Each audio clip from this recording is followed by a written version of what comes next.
Saudara, lebih lengkap soal penangkapan tersangka yang terlibat propaganda ISIS kami tanyakan langsung pada Direktur Jaringan Moderat Indonesia Islah Bahrawi. Selamat petang Pak Islah. Selamat petang Mbak Nilu, selamat petang semuanya. Pak Islah, ada penangkapan 5 tersangka ya terkait dengan media ISIS. Siapa saja mereka ini Pak? Ya, kalau saya sih mendengar kabar ini, welcome to cyber terrorism ya. Ini memang sesuatu yang baru. Di negara lain itu penangkapan itu dilakukan kepada perorangan, tapi di Indonesia Densus hari ini melakukan penangkapan terhadap jaringan. Ini satu prestasi luar biasa. Dan ini ternyata memang menurut saya tidak akan berhenti di 5 tersangka itu. Saya yakin ini pasti ada jaringan berikutnya karena memang polanya di banyak negara seperti itu. Ini adalah ketika ISIS kehilangan teritorial, mereka pasti akan menggunakan jurus-jurus propaganda untuk melakukan rekrutmen supaya ideologinya terjaga. Dan mereka ini cara-cara melalui cara digital, media sosial dan sebagainya ini adalah borderless. Memang betul-betul tanpa batas. Oke, itu artinya mereka punya komunikasi, ada komunikasi langsung dengan ISIS di Suriah, Pak Islah? Kalau informasi yang saya terima, mereka ini terdiri dari admin, mereka ini ada video kreator, ada konten kreator, ada translator, ada pendana juga. Artinya memang ini terorganisir. Dan bisa jadi memang fundingnya ini memang berasal dari Suriah, dari kantor pusatnya ISIS misalnya. Ini bisa saja, atau melalui filantropi yang bisa saja memang dikoordinir oleh pihak ISIS sendiri. Dan ini saya yakin juga bukan hanya di Indonesia, mungkin di hampir semua negara dengan mayoritas Islam pasti jaringan ini pasti ingin menancapkan kukunya. Ini kan kalau kita lihat ada 1 orang perempuan ya yang ditangkap sebagai tersangka, Pak Islah. Perannya apa di sini, Pak? Nah, ini memang ini dari informasi yang saya terima dari Densus sendiri ketika Pak Kadensus melansir ini di gedung DPR waktu itu, memang ini yang perempuan ini atas nama M ini adalah mantan napi teroris. Dia mantan napi teroris, dia itu returnis dari Suriah, dan ternyata setelah keluar dari penjara dia ini ya tidak jerah juga. Dia malah membuat jaringan. Dia ini kalau menurut info sih katanya ini desainer grafis yang kebetulan memang dia juga melakukan beberapa aliran pendanaan terhadap mereka. Ini kalau saya sih terus terang urusan teknis tidak tahu, tapi menurut info yang saya terima ya seperti itu.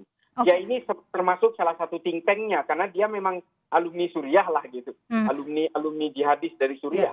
Oke, Pak Islah, mereka bekerja sendiri-sendiri atau mereka dalam satu organisasi yang sama?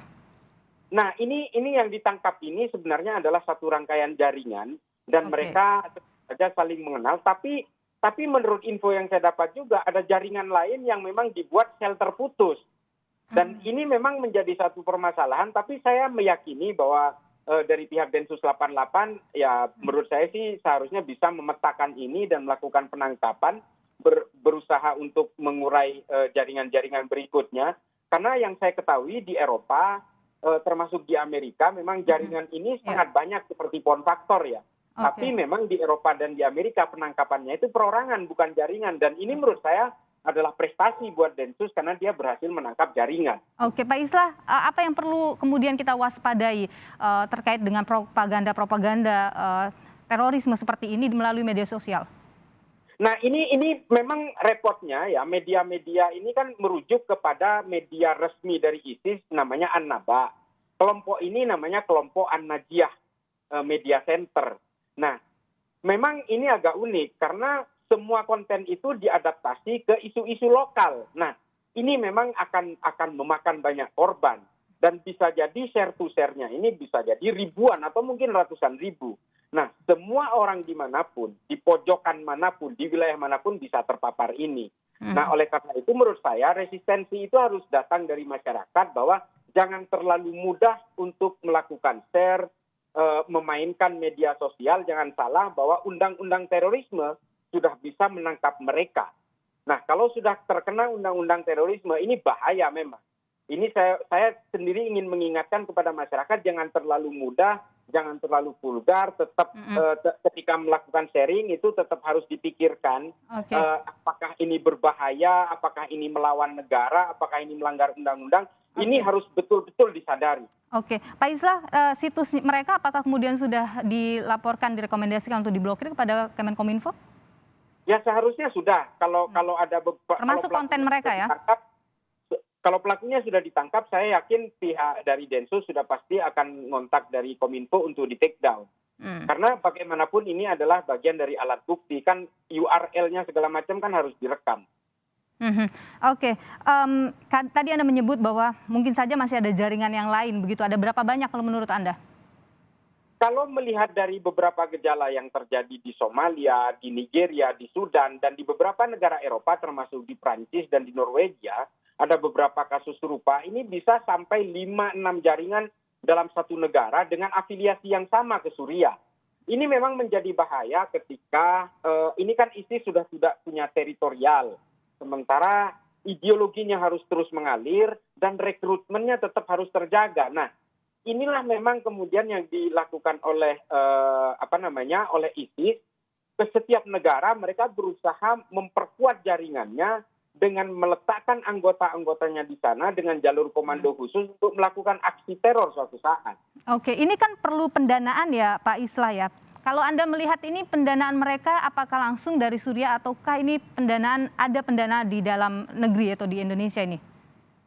Kalau melihat dari berbagai jaringan yang ada, ini kan memang pengiriman dana dari luar negeri ini tentu saja bagi organisasi seperti ISIS akan sulit melakukan wire transfer ya, karena sudah pasti ini harus berliku melewati filantropi orang per orang, tidak boleh melakukan C2C atau G2G apalagi. Nah, ini pasti bisa jadi mereka ini melakukan funding secara swadaya, bisa juga. Kan orang-orang yang terpapar dan simpati terhadap kelompok-kelompok teror ini kan jangankan hanya harta, nyawa pun kan mereka akan korbankan.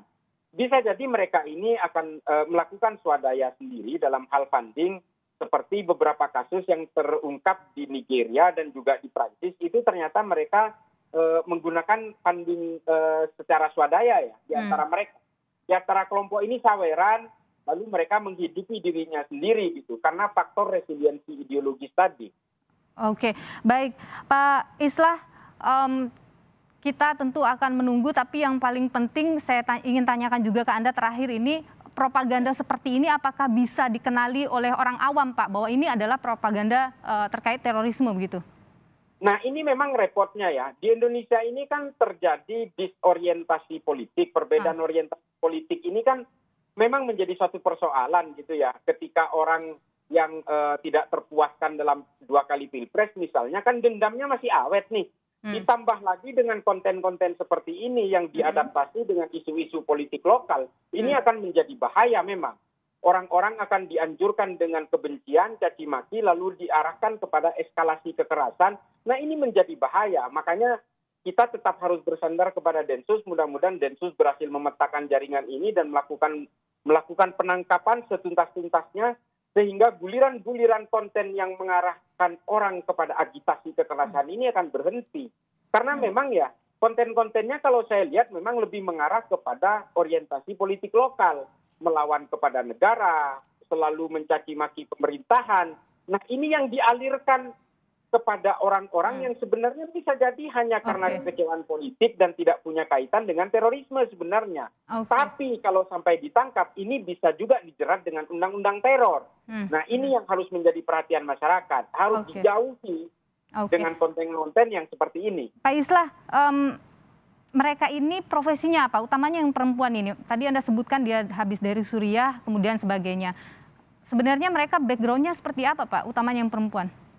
Yang jelas mereka ini adalah orang-orang yang mempunyai kemampuan membaca algoritma digital. Nah, ini yang menjadi penting. Yang perempuan ini kalau tidak salah info yang saya dapat, dia ini adalah desainer interior.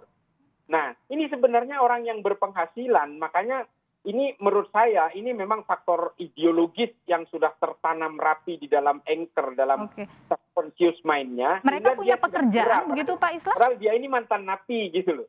Mereka punya pekerjaan Pak Islah sehari-hari? Ya menurut saya dengan keahlian-keahlian yang mereka punya secara digital ini tentu saja mereka punya pekerjaan tetap. Cuma memang karena ideologi, penetrasi ideologi yang dilakukan ISIS ini memang menjadi luar biasa. Kan orang yang berangkat ke Suriah ini kan sebenarnya rata-rata diberangkatkan media sosial. Jadi orang Indonesia yang berangkat ke Suriah jumlahnya ratusan itu, sebenarnya mereka ini tidak diberangkatkan oleh Abu Bakar al-Baghdadi. Mereka ini diberangkatkan oleh media sosial pada saat itu. Twitter yang memberangkatkan mereka. Baik. Orang kemudian terpengaruh. Oke, baik. Pak Islah Bahrawi, Direktur Jaringan Moderat Indonesia, terima kasih atas informasi Anda di Kompas Petang hari ini.